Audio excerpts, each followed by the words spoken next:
Nilinaw ng Philippine National Police na kailangang may sapat at legal na basihan ang anumang panguhuli ng kanilang mga tauhan laban sa mga kriminal.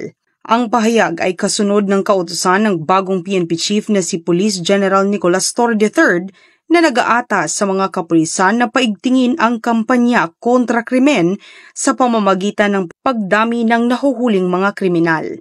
Ayon kay Police Brigadier General Jean Fajardo, ang tagapagsalita ng PNP, malinaw na iginiit ni Police General Torre III na hindi maaaring manghuli ng mga inosenteng mamamayan para lamang makasunod sa direktiba.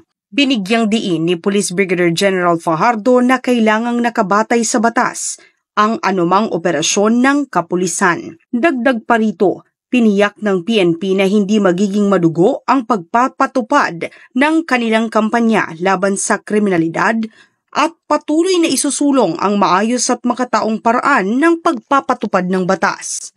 Nananatiling layunin ng PNP ang pagpapalakas ng tiwala ng publiko sa mga otoridad habang mahigpit na sinusunod ang mga umiiral na batas at karapatang pantao.